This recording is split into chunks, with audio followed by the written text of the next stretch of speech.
Hi, my name is Kurt Kroger. I am from Dannebrog, Nebraska, which is in the central region of Nebraska. What you see behind me today is a center pivot. A center pivot is designed to apply water to a crop in a circular pattern. It is roughly 1,300 feet long. If it made a full circle, it would encompass 135 acres.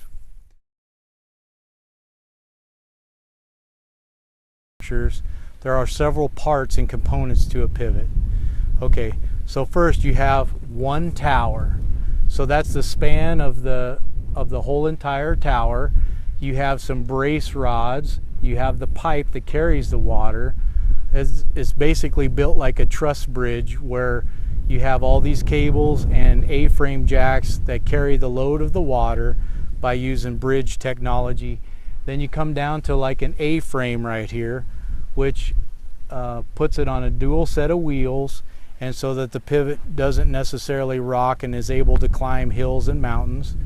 You have a tower box on each one of the towers that has an arm sticking out of it that tells each tower when to go, when to stop, and stuff like that. You have a nozzle isn't putting more water out. You have a sprinkler with a pad so that the water just actually sprays out. You have a panel box, and then you have a center point and a collector ring. And the center point collector ring is the main electricity drive that drives all the electricity and all the function. There's 7 wires that come out here. 2 of them are safety wires. So if one of those micro switches ever trip, it will actually stop the pivot from moving. The other 6 wires controls a lot of the functions and in guns and stuff like that to make the pivot move.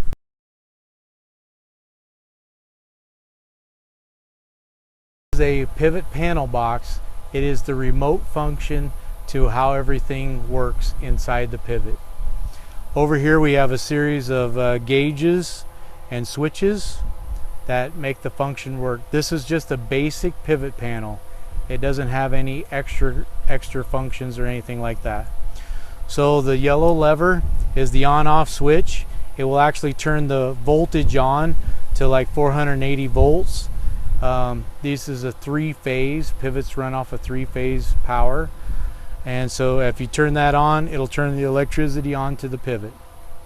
You have the start and stop switch, which will actually put the pivot into motion, engage the pivot. Then here we have a forward and reverse button. So if you need the pivot to move forward, would always be in a clockwise fashion. Reverse would always be counterclockwise in most pivot setups. And then you have some light indicators telling you which direction your pivot is going, whether your towers are going, your in tower, your main set of towers. And this is that percent timer that I was talking to you about before. It is a percent timer, so out of 60 seconds or 1 minute, it is set at 30% of that.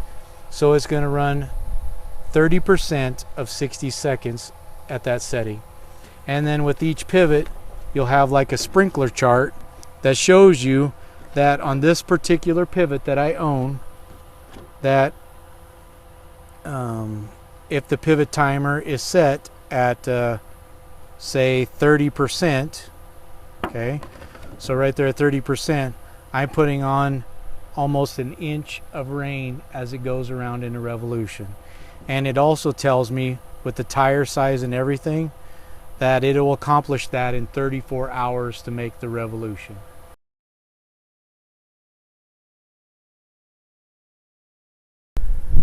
Now what you see behind me over here is an older pivot. It's an older Ranke. It basically has those brass impacts on the top, and that's what I was referring to before as 57% efficient. Since they shoot the water up into the air, it's a lot of wind loss, sunlight loss. The water basically goes in a larger circle around there. It has very few sprinklers on it because instead of like those sprays every 7.5 foot that shoot out 15 feet, or a Nelson rotator that shoots out 20 some feet because it has a larger stream, these guys, they go up to 50 feet in all the circle around. So there's a lot of chance for not overlap, You might see some crop circles out there and stuff like that where it's not getting the water like it should. So a very old design sprinkler system. And as we discussed before, you can see by the opening and closing of these gates manually, instead of just a regular switch on a panel box for a pivot, the setting is probably like 70 gates long. So you have to open up 70 of these, shut 70 of them off each time, and then let additional settings go on and off. So it's very, very time consuming. And like this setting is probably like a 6-hour setting. So every 6 hours somebody has to be here. Otherwise you flood the end of where you're at and you run water into road ditches and other places where you don't really need it.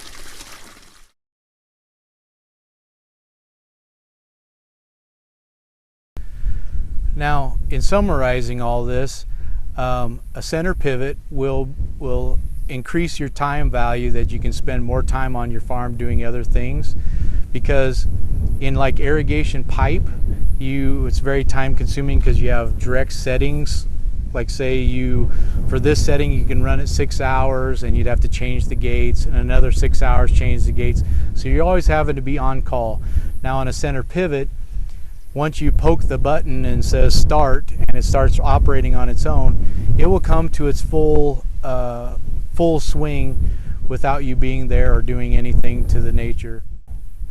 So in summarizing all this, a center pivot really frees up a lot of the farmer's time, and it irrigates a lot more efficient than an irrigation pipe. Just being on these drops, I'm 86 more efficient than just blowing it out the top. Or I think like a gated pipe is only like 30% efficient because you lose a lot of water to soil erosion and you wash soil out the end of the field. Whereas this water comes gently down directly onto the dirt. There's hardly any erosion or anything like that at all. So I mean, it really increases your efficiency and your time. It's better, healthier for your soil, less erosion and stuff like that. Even the government recognizes it, the United States government. They have programs out there called the EQIP program. So if you're on pipe, they will subsidize a portion of your pivot to change you over from gated pipe to center pivots if you follow all their guidelines and rules and recommendations. So even the United States government recognizes that center pivots are basically a brand new industry standard within what we're trying to do out here on the farm.